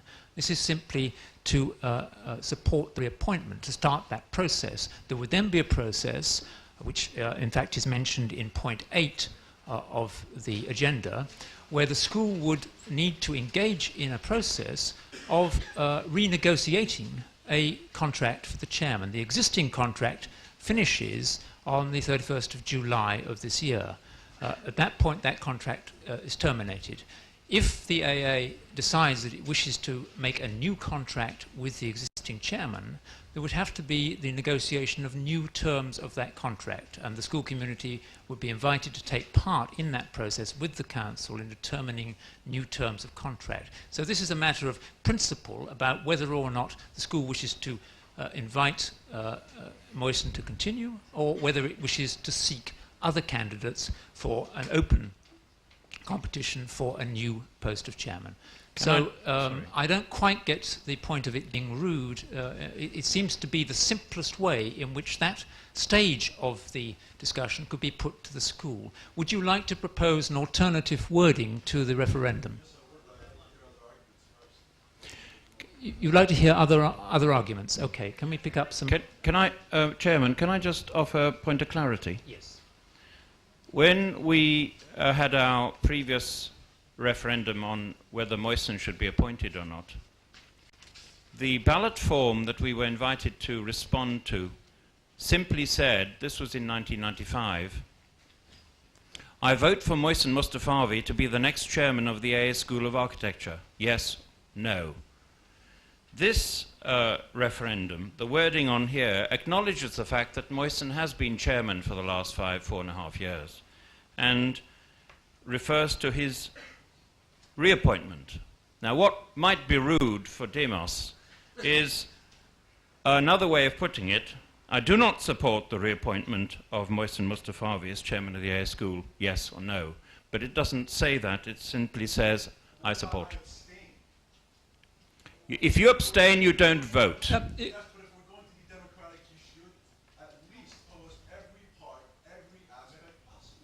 If people wish to abstain from the ballot, they simply do not participate, they do not vote. Can we have some other points raised from the floor? Yes.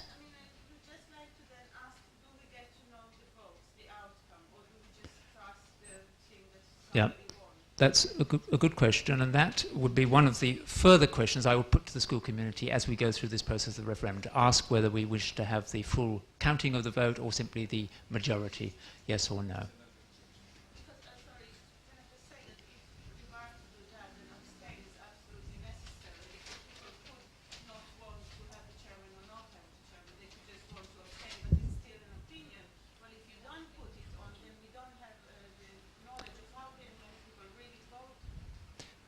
Is your proposition then that there should be a third box, which is that I abstain? This is bizarre. I mean, you abstain by not voting.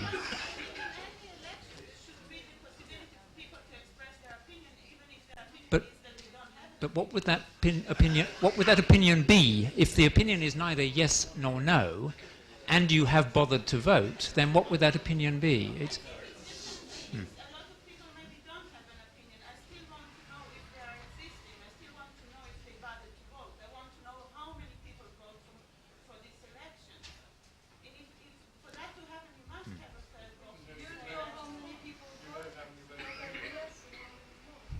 Well, between no and people that abstain, because people that abstain for a reason. They want to vote, but they're not happy with this.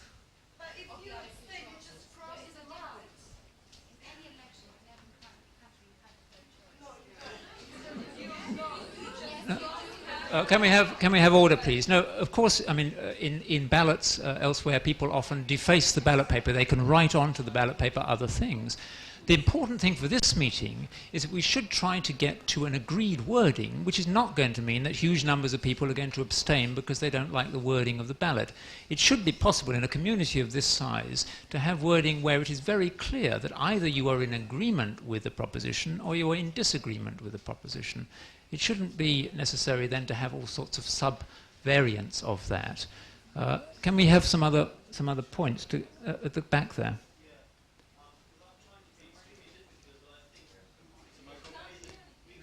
Can you just wait till we get the microphone for you?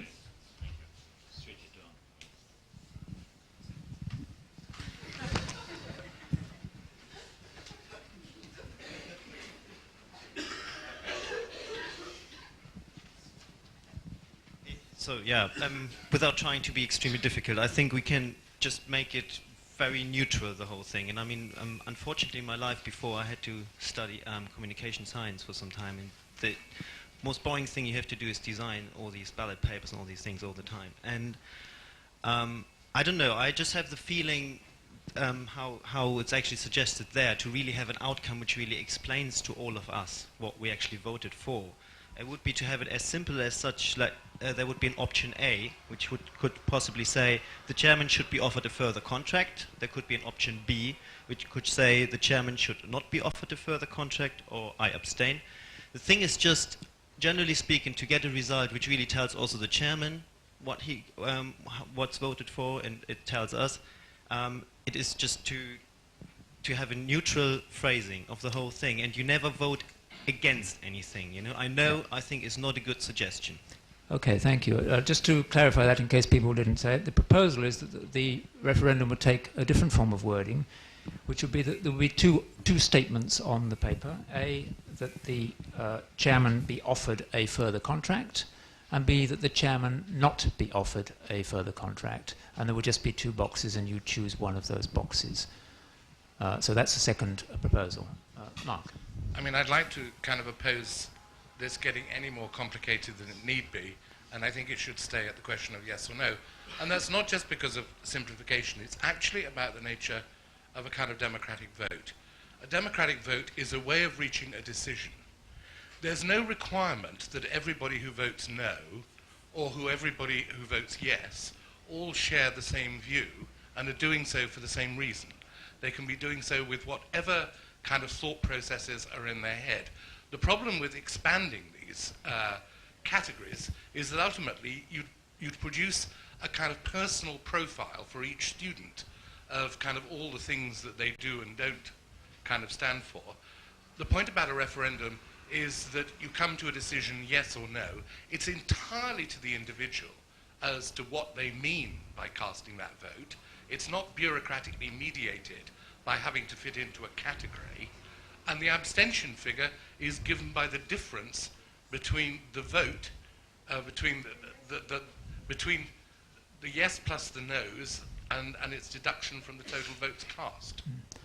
Next to you, Mark, been waiting for a long time to speak. I would like to know, when you say that the student body will be involved into the negotiation, what do you exactly mean? Because it seems that after the election, the thing will be completely out of our hand, and then, I mean, if it's yes, then... Right.